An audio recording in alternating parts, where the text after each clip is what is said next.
आज की अहम तरीन खबरों में सबसे पहले इमरान खान के दोनों बेटों का पाकिस्तान आने का ऐलान, और इस ऐलान के साथ ही पाकिस्तान की मौजूदा सियासी सूरत हाल बदलती हुई नजर आ रही है।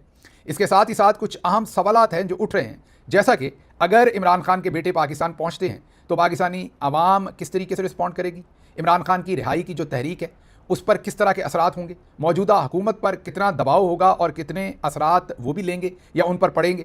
उसके साथ ही साथ ये भी सवालात उठ रहे हैं कि क्या इमरान खान के बेटे पाकिस्तान पहुंच पाएंगे, मतलब कि क्या उन्हें पाकिस्तान के वीज़े की ज़रूरत होगी, क्या मौजूदा हुकूमत अगर वीज़े की ज़रूरत होगी तो वीज़ा देगी। उसके साथ ही साथ अगर वीज़े की ज़रूरत नहीं होगी और वो पाकिस्तान पहुंचते हैं तो क्या उन्हें एयरपोर्ट पर गिरफ्तार किया जाएगा या उन्हें पाकिस्तान के अंदर दाखिल होने दिया जाएगा। ऐसे बहुत सारे सवालात हैं। इन तमाम सवालात को टटोलेंगे और जवाब तलाश करने की कोशिश करेंगे। इसके साथ ही साथ ये भी आपको बता दें कि आज जेल में अपनी बहनों से मुलाकात करते हुए इमरान खान साहब ने अपने मेंबरान पार्लियामेंट, MNA और MPs सबको एक बहुत ही सख्त पैगाम भेजा है। अल्टीमेटम कहिए या फाइनल वार्निंग कहिए, वो भी आपके साथ डिस्कस करेंगे। और उसके साथ साथ सदर जरदारी के ऊपर फौजी क़यादत के साथ बगावत करने का इल्ज़ाम लग रहा है, गद्दारी करने का इल्ज़ाम लग रहा है। जी हाँ, आप दुरुस्त सुन रहे हैं, मेमो गेट की तरह का नया केस सदर जरदारी के ऊपर बनाया जा रहा है और अब देखना यह होगा कि उनका अंजाम क्या होगा। मिलिट्री टाउट्स अब ये खबर दे रहे हैं। अब सवाल ये पैदा होता है कि क्या सदर जरदारी के दिन गिने जा चुके हैं या अभी कुछ बाकी है। इसके साथ ही साथ पाकिस्तान के तकरीबन तमाम ही यूट्यूब चैनल्स को बंद करने का अदालती हुक्म लेकर यूट्यूब तक पहुंचा दिया गया है और यूट्यूब ने भी उस पर एक्शन लिया है। क्या पाकिस्तान के तकरीबन तमाम ऐसे यूट्यूब चैनल्स जो चौधरी निजामुद्दीन मीन फील्ड मार्शल साहब की शान में गुस्ताखी करते हैं, डायरेक्टली या इनडायरेक्टली, नाम लेकर या नाम लिए बगैर, क्या उन सबका गला घोंट दिया जाएगा? और भी बहुत सारी इंपॉर्टेंट खबरें हैं, उन पर भी बात करने की कोशिश करेंगे अगर वक्त मिला। लेकिन सबसे पहले चलते हैं, पहली खबर इमरान खान के दोनों बेटे कासिम खान और सुलेमान खान, उन्होंने ऐलान किया है कि वो अब पाकिस्तान आ रहे हैं। इस ऐलान को पाकिस्तानियों तक पहुंचाया है उनकी फुफ्फो अलीमा खानम साहबा ने, जो इमरान खान साहब की हमशीरा है। आज आपको पता है कि इमरान खान साहब की बहनों की मुलाकात का दिन होता है। अलीमा खानम साहबा को रोक लिया गया, दूसरी दोनों बहनों को मिलने दिया गया। इस मुलाकात के बाद मीडिया टॉक में अलीमा खानम साहबा ने बताया कि इमरान खान साहब के दोनों बेटे अब पाकिस्तान आ रहे हैं। उन्होंने कहा कि पाकिस्तान आने से पहले वो अमेरिका जा रहे हैं और इन्होंने अमेरिका में जाके जो कुछ किया है, अब वो भी जो भी उनकी जान पहचान है, जहां भी उनका हाथ पड़ता है, वो वहां अपनी कोशिशें करेंगे और अमेरिका में खुलकर बताएंगे कि पाकिस्तान के अंदर क्या हो रहा है, उनके वालिद के साथ क्या हुआ है, पाकिस्तान की आवाम के साथ क्या हुआ है, पाकिस्तान में खवातीन, सियासी वर्कर्स और मीडिया के साथ क्या हुआ है। तो एक तो वो अब अमेरिका जाएंगे और उसके बाद उन्होंने बड़ा ऐलान ये किया कि अब वो पाकिस्तान भी आएंगे। इसमें इंपॉर्टेंट बात उन्होंने ये की कि वो पाकिस्तान आने का जो उन्होंने फैसला किया है उसमें ना उन्होंने अपनी फुफ्फो से इजाज़त मांगी है ना वालिद मोहतरम से, बल्कि उन्होंने बताया है कि हम आ रहे हैं। जाहिर है उनको उनके वालिद ने भी और फुफ्फो ने भी सबने मना कर रखा था। जो आज अलीमा खानम साहबा ने कहा कि हमने उन्हें रोक रखा था कि आप लोगों ने कोई ऐसा काम नहीं करना। अब उन्होंने कहा कि एनफ इज़ एनफ, हमारे वालिद के साथ जितनी ज़्यादती हो गई है काफ़ी है, अब हम खुद आ रहे हैं और हम अमेरिका जाकर भी बात करेंगे और यहाँ आकर भी खुद बात करेंगे। तो ये तो वाज़ेह हो गया, क्योंकि एक ही दिन पहले कासिम खान ने एक ट्वीट भी किया था जिसमें उन्होंने बताया था कि उनके वालिद को किस तरीके से आइसोलेट किया गया है, बुनियादी उनके हकूक़ सलब कर लिए गए हैं, ना उनके बेटों से बात करवाई जाती है, ना उनको किताबें दी जाती हैं, ना डॉक्टर्स तक एक्सेस दी जाती है। और उनका वो जो ट्वीट था उसको आलमी पजीराई मिली थी। पियर्स मॉर्गन और बहुत सारे जो नामी ग्रामी जर्नलिस्ट हैं उन सब ने उसे कोट ट्वीट किया था। मीन रेजोनेट हुई थी उनकी बात पूरी दुनिया के अंदर। अब अगले ही दिन उनका जो पैगाम है कि वो पाकिस्तान आ रहे हैं या उनका जो ऐलान है वो अलीमा खानम साहबा ने आज प्रेस टॉक में शेयर किया। अब इससे बहुत सारी इंप्लीकेशंस या रेमिफिकेशंस जो हैं वो क्रिएट होंगी, इंप्लीकेशंस इन पॉजिटिव वे, जो हुकूमत के लिए इंप्लीकेशंस होंगी। सबसे पहली तो कि इमरान खान साहब के बेटे जब आएंगे तो जाहिर है जो लोग इमरान खान से अकीदत करते हैं, पाकिस्तानी अवाम, वो उनके बच्चों से, इसलिए नहीं कि वो सियासत करने आ रहे हैं, जाहिर है इमरान खान भी मौरूसी सियासत पर यकीन नहीं रखते और आपको पता है उनके बेटों का भी सियासत में आने का कोई प्रोग्राम नहीं है। वो खालिस्तन अपने वालिद मोहतरम को इंसाफ दिलाने के लिए, आवाज़ बुलंद करने के लिए पाकिस्तान आएंगे। अब जब वो आएंगे तो वो इमरान खान जिसने अपनी कौम के लिए इतनी बड़ी कुर्बानी दी है और पाकिस्तान की 77 साला तारीख में कोई इस तरीके से, इस दबंग तरीके से, इस दलेर तरीके से किसी भी आर्मी चीफ के सामने नहीं खड़ा हुआ, जिस तरीके से इमरान खान एक नहीं बल्कि दो आर्मी चीफ्स के सामने खड़े हुए हैं और उन्हें बार बार डील्स ऑफर की गई हैं और उन्होंने इनकार कर दिया है डील्स लेने के लिए। और उन्होंने कहा कि अपनी कौम का सर नीचे नहीं करूंगा, अपना भी नहीं करूंगा, किसी किस्म का कंप्रोमाइज़ नहीं करूंगा, और मैं जमहूरियत के लिए मुझे जान भी देनी पड़ी तो मैं दूंगा, लेकिन मैं कोई डील करके जेल से बाहर नहीं आऊँगा। मुझे लूटा हुआ मैंडेट वापस चाहिए, पाकिस्तानियों के हकूक़ चाहिए और पाकिस्तान में civil supremacy, human rights, freedom of speech और रूल ऑफ लॉ चाहिए। इन चीज़ों के ऊपर इमरान खान डटे खड़े हैं। अब एक ऐसा लीडर जो अपनी कौम के लिए, जिसने एक ऐसी मिसाल बना दी जो पहले मौजूद नहीं, उसके जब दोनों बेटे आएंगे तो मेरा सियासी तज्जिया तो ये कहता है कि अवाम उमड़ आएगी। अब फैसला उनका होगा कि वो कहाँ उतरते हैं। वो पेशावर में लोगों के इश्क और मोहब्बत को चेक करते हैं या वो लाहौर में करते हैं। वो कराची में करते हैं या इस्लामाबाद करते हैं, लेकिन ये मैं आपको प्रेडिक्ट कर दूं कि वो जहां जिस भी जगह को वो चूज करेंगे, जिस भी एयरपोर्ट पर वो उतरने का फैसला करेंगे, वहां अवाम का एक बड़ा हजूम पहुंचेगा। इसलिए नहीं पहुंचेगा कि इमरान खान के बेटों ने यहां कोई सियासी लीडरी करनी है या वो सियासत करने आ रहे हैं, उनके बाप के नाम पर लोग पहुंचेंगे, क्योंकि लोगों को पता है कि इमरान खान ने गरीब के बच्चे को अपना बच्चा समझकर इस मुल्क के अंदर पॉलिसीज बनाई हैं। इमरान खान ने जो गरीब आदमी है उसको अपनी औलाद की तरह ओन किया है और उन्हीं के लिए अपनी जितनी भी फैसला साजी थी उसको मोड़ा। एहसास प्रोग्राम हो या हेल्थ कार्ड हो, तमाम चीज़ें आपके सामने हैं, क्योंकि मैं तो फर्स्ट हैंड देखता रहा हूं इमरान खान साहब के साथ 5 साल, तकरीबन 5.5 साल का अरसा मुझे मिला उनके साथ बिल्कुल कुर्बत में काम करने का, कि उनकी सबसे पहली प्रायोरिटी हर चीज़ को साइड पर रख के वो पाकिस्तान का आम और गरीब आदमी था। अब मैंने जो अपने सियासी छोटे से सफ़र में सीखा वो ये सीखा कि जो अशराफिया है या बड़े बड़े लोग हैं उनके साथ आप अच्छा करें, बहुत अच्छा करें, वो आपको दगा दे सकते हैं।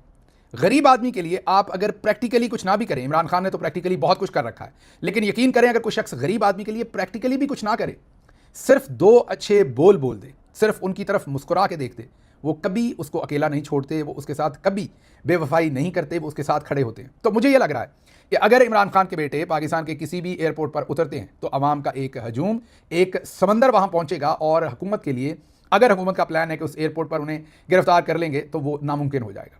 अवाम उनको खुद ही कांधों पे उठाकर शहर की सड़कों तक ले आएगी, और एक मेरे ख्याल में तो इस तहरीक को एक नया वलवला मिलेगा। और जाहिर जो एक बहुत बड़ी ट्रेजेडी आप देख रहे हैं कि इमरान खान ने जिस तरीके से अपने पार्टी के लोगों की ओनरशिप ली, पाकिस्तान की आवाम की ओनरशिप ली, बदकिस्मती से इमरान खान जब से जेल में हैं हम तमाम लोग उनकी उस तरीके से ओनरशिप नहीं ले सके।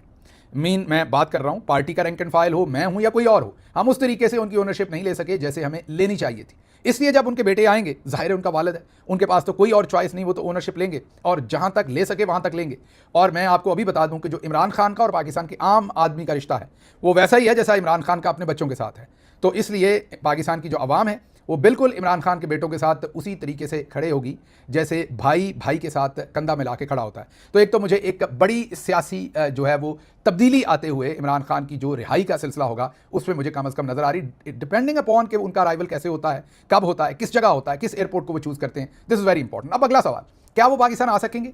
क्या उन्हें वीज़ा दरकार है? नहीं, मेरे ख्याल में, मेरी दानिश में उन्हें वीज़ा दरकार नहीं, क्योंकि दोनों पाकिस्तान में पैदा हुए हैं, दोनों पाकिस्तानी सिटीज़न हैं, उनके पास पाकिस्तानी नाइकॉप, मतलब कि जिसे हम नादरा का शनाख्ती कार्ड कहते हैं, नाइकॉप जो पाकिस्तानी ओवरसीज़ होते हैं उनके शनाख्ती कार्ड को हम नाइकॉप कह देते हैं। जब आपके पास नाइकॉप हो, आपके पास दुनिया के किसी भी मुल्क की शहरियत मतलब के पासपोर्ट हो, तो आप उस नाइकॉप के साथ पाकिस्तान में बगैर वीज़े के उतर सकते हैं। उन दोनों नौजवानों के पास जाहिर है पाकिस्तान की शहरियत है, वो यहाँ पैदा हुए, उनका बाप एक पाकिस्तान का सबसे मोतबर और लाजवाल पाकिस्तानी है। तो जब वो पाकिस्तान के लिए रखते सफ़र बांधेंगे तो उन्हें वीज़े की ज़रूरत नहीं होगी। तो ये पहली बुरी खबर है पाकिस्तानी एम्बेसी के लिए, पाकिस्तानी मौजूदा चौधरी निज़ामुद्दीन के लिए। अगर वीज़े की ज़रूरत होती तो उन्हें फिर यूके में ही वीज़ा ना दिया जाता और मामला वहीं ख़त्म हो जाता, ना वीज़ा होगा ना पाकिस्तान आ सकेंगे। तो इसलिए पहला तो मुद्दा यह है कि यहाँ पर उनके लिए बहुत ही पॉजिटिव बात है। अब दूसरी बात, क्या उन्हें गिरफ्तार कर लिया जाएगा? इस पर राणा सनाउल्लाह साहब ने तो कह दिया कि अगर वो आए तो उन्हें गिरफ्तार कर लिया जाएगा। जी हाँ, ये ज़रा सुनिए राणा सनाउल्लाह क्या कह रहे हैं। उनके आने से यहाँ पे मास बाई इसके कि उनके लिए मुश्किलात हों, और उसके बाद फिर यूके का जो यहाँ पे एम्बेसी है वो उनको जो है वो बाजियाब करवाए और उनको वापस लेके जाए, इसके अलावा और कुछ नहीं होगा। आप ये कह रहे हैं कि अगर उनके बेटे आए और तहरीक में हिस्सा लिया तो वो गिरफ्तार हो सकते हैं? तो क्यों नहीं होंगे गिरफ्तार, आप मुझे बताएं। सुन लिया आपने। तो इसी तरह से इरफान सदीकी साहब ने भी ऐसी बात की है कि अगर वो आए तो कानून अपना रास्ता लेगा और अगर गिरफ्तार करना पड़ा तो कानून उन्हें गिरफ्तार करेगा। तो ये पहले घंटे की अपडेट है या 2 घंटे की, मतलब उनके ऐलान के 2 घंटे के अंदर अंदर वो राणा सनाउल्लाह जो नए नए मुसलमान हुए थे, और बड़ी अच्छी अच्छी बातें, मुसलमान में सियासी तौर पर कह रहा हूँ, वैसे तो वो मुसलमान ही है, मीन सियासी मुसलमान हुए थे, मतलब कि महज़्ज़ब बातें कर रहे थे, अच्छी बातें कर रहे थे, जमहूरियत की बातें कर रहे थे। वो इमरान खान के बेटों के ऐलान की ताब नहीं ला सके और जमहूरी जो जाली लबादा उड़ा हुआ था वो निकल के बरहना होकर बाहर आ गए और कहा कि ज़रूरत पड़ी तो हम उनको गिरफ्तार कर लेंगे, अगर वो आएंगे तो हम उन्हें गिरफ्तार करेंगे। अब क्या वो गिरफ्तार हो जाएंगे? नहीं हो सकेंगे। अगर इमरान खान के बेटे उतरे, डिपेंड करता है किस एयरपोर्ट को चूज़ करते हैं। मैं अभी मशवरा नहीं दूंगा, अपना मशवरा मैं प्राइवेटली उन्हें भिजवा सका तो ज़रूर भिजवाऊंगा कि उन्हें कहाँ आना चाहिए, यहाँ उस पर बात नहीं करूंगा। लेकिन मेरे ख्याल में जब वो पाकिस्तान आएंगे तो हुकूमत ऐसी सिचुएशन में नहीं होगी कि उनको गिरफ्तार कर सके। ये बहुत ही वाज़ेह बात है, इसलिए ये बहुत ही उम्दा ऐलान है मेरे ख्याल में, इसकी ज़रूरत थी। इस वक्त गर्म खून की, इस वक्त अपने खून की इमरान खान को ज़रूरत थी। बदकिस्मती है शायद इसीलिए बर्रे सगीर जैसी जगह पर मारूसी सियासी पार्टियां हैं। हालांकि मैंने दोबारा कहा कि ना ही इमरान खान के बेटों ने कभी सियासत में आना है, ना ही इमरान खान कभी मारूसी सियासत को प्रमोट करेंगे, लेकिन जाहिर है अपने वालिद की रिहाई के लिए वो किरदार अदा करने के लिए आएंगे, ये उनका हक है। और जब खून आएगा तो आपको नज़र आएगा कि उसका रंग भी डिफरेंट होगा और उसकी गर्मी भी डिफरेंट होगी। तो ये तो हो गई इमरान खान के साहबजादों का जो ऐलान है आने का, और उसकी जो इम्प्लीकेशंस, रेमिफिकेशंस हैं वो मैं आपको बता दूं कि हुकूमत के लिए बहुत ही सख्त होंगी, मुश्किल होंगी। अमेरिका जाने का जो उन्होंने ऐलान किया उस पर भी बात करेंगे आने वाले दिनों में कि क्या हुआ। अब अगली खबर क्विकली आपके सामने रखूंगा, खबरें इसके अलावा दो और बड़ी हैं जो मैंने आपके साथ शेयर करनी है। अगली खबर जो है वो है जो आज इमरान खान साहब ने अल्टीमेटम दिया है तमाम मेंबरान असम्बली को, MPAs और MNAs को। उन्होंने कहा कि ये जो आप घुटनों पे गिरे हुए हैं, ये जो आप दूसरे लफ्ज़ों में मिन्नत तरला कर रहे हैं, ये जो आप गुडी गुडी खेल रहे हैं, ये जो आप असम्बली खेल रहे हैं, ये जो पार्लियामेंट खेल रहे हैं, ये जो पार्लियामेंट के अंदर सब कुछ चल रहा है, मिल मिला के चल रहा है, इसको बंद कर दें। तहरीक चलानी है, कोई मुज़ाकरात की बात नहीं होनी। उनसे पूछा गया आज कि अगर गौहर खान साहब फिर मुज़ाकरात करेंगे, तो अलीमा खानम साहबा ने कहा कि अगर वो करना चाहते तो आज इमरान खान का वाज़ेह पैगाम आ गया कि कोई मुज़ाकरात नहीं, अब सिर्फ तहरीक चलेगी। और 5 अगस्त को इस तहरीक का पीक होना चाहिए, क्योंकि उस दिन 2 साल हो जाएंगे इमरान खान साहब को गिरफ्तार हुए। तो ऐसी सूरत हाल में अब इमरान खान साहब ने कोई कसर मेंबरान पार्लियामेंट के पास नहीं छोड़ी। आप ज़रा पहले सुन लीजिए कि अलीमा खानम साहबा ने कहा क्या, क्योंकि जितना सख्त पैगाम आया, पैगाम नहीं अल्टीमेटम है, फाइनल वार्निंग है, वो जितनी सख्त वार्निंग आई है वो मैं आपको बताऊंगा तो आपको लगेगा कि नहीं ऐसी बात नहीं हो सकती। क्योंकि इमरान खान साहब ने यह भी कहा कि जो तहरीक का वजन नहीं उठा सकता वो अलग हो जाए। अलग ना हुआ और तहरीक को नुकसान पहुंचाया सीट पर रहकर, तो जैसे ही मैं बाहर आऊंगा मैं उसे पार्टी से निकाल दूंगा। ये जरा सुनिए उन्होंने क्या कहा है कि असेंबलियों में अब जो मुझे मैसेज देना पड़ता है ये कई दफा बड़ा मुश्किल होता है, लेकिन मैं दे देती हूँ। उन्होंने कहा है जो असेंबलियों में आप इनके आगे घुटने टेक रहे हैं और आप इनके साथ समझ रहे हैं कि आप असेंबली खेलेंगे, आपको असेंबलियों में वोटर ने भेजा है। आपका काम है अपने वोटर की आवाज सुनना और आपका काम है अपने वोटर की नुमाइंदगी करना। आपने ऊपर किसी को जवाब नहीं देना, आपका जवाबदेही सिर्फ अपने वोटर की आवाज करना और उसकी जो वो आपसे डिमांड करता है उसको पूरा करना है। तो आप जब घुटने टेक देंगे इनके आगे, तो ये वो बता रहे हैं कि ये इसके बाद आपकी सियासत भी खत्म होगी और ये आपको क्रश कर देंगे। इसलिए आप इस वक्त सिर्फ अपने वोटर्स की नुमाइंदगी करें। उन्होंने ये भी कहा है कि जो तहरीक का वजन नहीं उठा सकता, कोई ओहदेदार जो तहरीक का वजन नहीं उठा सकता, वो अभी से अलग हो जाए, नहीं तो मैं बाहर निकल के उनको बाहर निकाल दूंगा पार्टी से। इसलिए आप सारे अपना फोकस करें तहरीक के ऊपर। और उन्होंने कहा है कि ये तहरीक की पीक जो है 5 अगस्त को होनी चाहिए और शुरू भी हो जानी चाहिए, और इसकी पीक 5 अगस्त को होनी चाहिए, जिस दिन 2 साल हो जाएंगे इमरान खान की कैद को। 5 अगस्त को जब इमरान खान के 2 साल हो जाएंगे, उस पर ये तहरीक पीक करेगी। सुन लिया आपने। अब आपको लग रहा होगा कि मेरी इमरान खान साहब से बात हुई है, क्योंकि जो भी लोग मुझे लगातार सुन रहे हैं, आपको पता है कि मैं यही बात पंजाब के MPAs को, KP के MPAs को, हमारे जो नेशनल असेंबली के अंदर MNAs हैं उनको बार बार कहता आया हूँ। एक बार नहीं, बुरा भी बना हूँ। हमारे मेंबर पार्लियामेंट भी मेरे खिलाफ हो जाते हैं, फिर पूरी पार्टी के बहुत सारी क़यादत के सीनियर लोग भी खिलाफ हो जाते हैं। लेकिन आपको लग ऐसे रहा होगा कि शायद मुझे खान साहब ने ये सारी चीज़ें पहले बताई होंगी, या मेरी उनसे बात हुई होगी, या मुझे कोई पैगाम पहुंचा होगा, इसलिए ये बातें मैं कर रहा था। खुदा गवाह ऐसा नहीं है। तो फिर मुझे कैसे पता था कि वो ये कहेंगे? मुझे इसलिए पता था कि मैंने 5 साल से ज़्यादा उनके साथ साई की तरह काम किया। दिन के कम से कम 12-14 घंटे हम इकट्ठे होते थे। अब आप गौर कीजिए, मसलन हमारे जितने भी सीनियर तरीन लीडरशिप है, जो बहुत पुराने लोग भी हैं, कोई कहता है मैं 20 साल से इमरान खान साहब के साथ हूँ, कोई कहता है मैं 25 साल से हूँ, उनमें से भी बहुत कम लोग होंगे, शायद उंगलियों पे गिने जाने वाले 4-5 लोग ऐसे होंगे जिन्होंने उतना वक्त गुजारा होगा इमरान खान साहब के साथ जितना मैंने गुजारा है। क्योंकि मेरी अपॉइंटमेंट ऐसी नहीं थी कि मैं सिर्फ उनके साथ काम करता था, मैं उनके कंधे के पीछे खड़े होकर इन 24 घंटे में से 12, 14, 16 घंटे तक उनके साथ काम करता था। हर वक्त उनकी स्टेटमेंट्स, वो कैसे सोचते हैं, मीटिंग्स कैसे कंडक्ट करते हैं, किस सिचुएशन में कैसे फैसला करते हैं। और शायद आप में से बहुत सारे लोगों को ये इल्म नहीं होगा कि जो मेरा डॉक्टरेट है, मेरा जो थीसिस था, जो मेरी रिसर्च थी मेरी PhD के अंदर, वो डिसीजन मेकिंग स्टाइल के लीडर्स जो हैं वो प्रेशर में किस तरह से फैसले करते हैं, लीडर्स जो हैं वो किस सिचुएशन में किस तरह का डिसीजन मेकिंग स्टाइल यूज़ करते हैं। तो मेरी ये फील्ड भी थी एकेडमिक, और उसके साथ साथ इमरान खान साहब की ट्रेनिंग भी थी 5 से 6 साल, और फिर उनके साथ फर्स्ट हैंड काम किया। तो सिचुएशन को देखकर मैं खासा रीड कर सकता हूं, और उनकी पर्सनैलिटी को बहुत सारा जानते हुए, क्योंकि इतनी देर मैंने उनके साथ इतने एक्सटेंडेड जो ड्यूरेशन होता था उसमें भी एक्सटेंडेड होता था, तो उनकी पर्सनैलिटी को समझते हुए मुझे ये पता है कि वो कंप्रोमाइज़ नहीं करेंगे, और वो सिर्फ ये चाहते हैं कि जो कुर्बानी दे सकता है दे, जो नहीं दे सकता इमरान खान साहब उससे ज़बरदस्ती नहीं करेंगे कभी भी।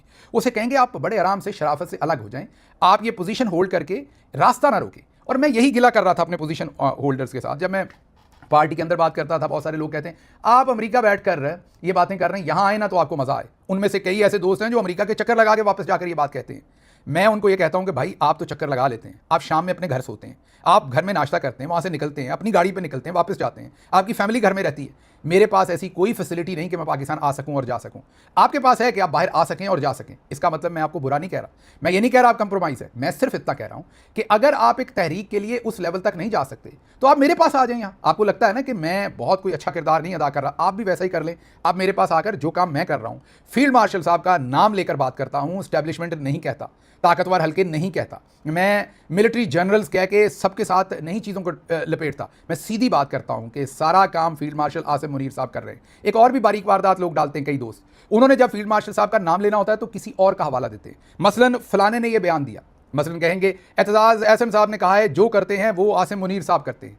ये बात में वज़न एतजाज़ एहसन साहब, आप क्योंकि टेक्निकल सहाफ़त को नहीं समझते, आप सहाफ़ी जब किसी का हवाला दे देता है ना ये फ़लाने का है, तो अपनी गर्दन का वज़न उसकी गर्दन पर डाल दिया जाता है। इसलिए जब हम वाज़े अल्फाज में कहते हैं कि ये मेरा तजिया है कि ये सब कुछ फील्ड मार्शल साहब कर रहे हैं, आसिम मुनीर साहब, तो नाम लेकर तनकीद करते हैं, तो आप भी आइए यहाँ बैठकर नाम लेकर तनकीद करें, और अगर वहाँ आप तहरीक नहीं चला सकते तो साइड पर हो जाए। इसलिए बहुत सारे दोस्त, मैं ये नहीं कह रहा जो दोस्त नाम नहीं लेते उनकी अपनी वजूहात होंगी, लेकिन मुझे मसला तब होता है जब वो चे गवारा भी बनते हैं, जब वो सबसे दिलेरी के सर्टिफिकेट भी मेडल्स भी सीनों पर लगाना चाहते हैं, और जब मौका आता है बात करने का तो वो अशारों कनायों में कोई कहेगा फैसला साज, कोई कहेगा ताकतवर, कोई कहेगा बादशाह, कोई कहेगा एस्टेब्लिशमेंट, कोई कहेगा फलां, कोई कहेगा फलां। और अगर नाम लेना भी है, वो रोजनामा जंग में ये खबर जारी हुई है, वो दुनिया ने ये लिखा है, वो अंसार अब्बासी साहब ने ये कहा है, वो फलां। भाई आप अपना बताएं, आप क्या कहते हैं?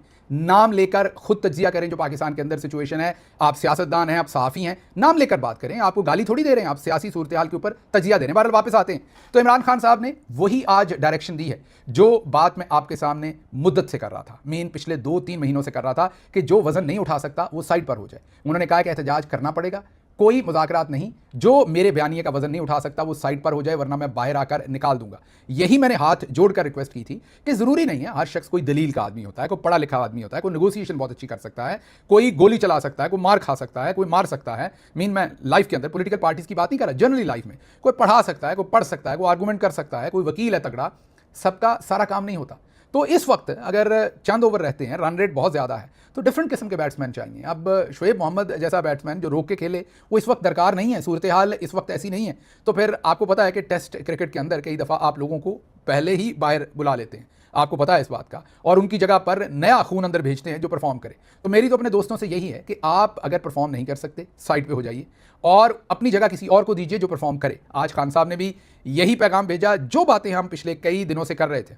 याद कीजिए कौमी असम्बली में बजट पर जब एहतजाज हुआ तो हमने वीडियो दिखाई थी आपको कि यह एहतजाज वैसा नहीं जैसा होना चाहिए था। पंजाब असम्बली पर मैं मुसलसल तनकीद करता रहा, पहली दफ़ा इफेक्टिव एहतजाज हुआ तो 26 MPs को फारिग करने के लिए अगलों ने साइड पे कर लिया। पहली दफ़ा, ये पहली दफ़ा मैं अभी भी कहूँगा 80% मौसर, क्योंकि अभी भी मरियम बीबी ने तकरीर कर ली थी। अगर आप दुरुस्त किस्म का एहतजाज करते तो जिस तरह की हिजानी कैफियत मरियम नवाज़ की है, वो कांप रही थी उस दिन, उनको समझ नहीं आ रही थी अभी भी। हाफ अभी मैं ये कहूँगा कि आधे लोगों ने भरपूर एहतजाज किया था। अगर पूरे लोग भरपूर एहतजाज करते, 100 से ज़्यादा MPs थे, तो मरियम नवाज़ असम्बली ना चला सकती। और यही वजह है नून लीग इतनी सख्त सज़ाएं मलिक अहमद इसलिए देने की कोशिश कर रहे हैं कि कहीं PTI का हौसला ना बढ़ जाए, और अगर उन्होंने सख्त एहतजाज शुरू कर दिया तो हम असम्बली जो है वो कैसे चलाएंगे। तो आज इमरान खान साहब ने वाज़ेह करती है सूरत हाल। अब लीडरशिप को फैसला करना है, जो इमरान खान के पैगाम के साथ खड़ा हो सकता है उसको खड़ा होना चाहिए, जो नहीं हो सकता वो साइड पर हो जाए। यही इस वक्त सूरत हाल की जो बेहतरी है। अच्छा जी, अब अगली खबर आपके सामने रखेंगे और वो ये है कि ऐवान सदर में सदर जरदारी पर बहुत बड़ा इल्ज़ाम लगा दिया गया है। फ़खर दुरानी है, एक टाउट है, मिलिट्री टाउट हैं। वैसे तो रोज़नामा जंग जियो के साथ उनका रिलेशनशिप है, लेकिन आजकल वो भी मिलिट्री टाउट है।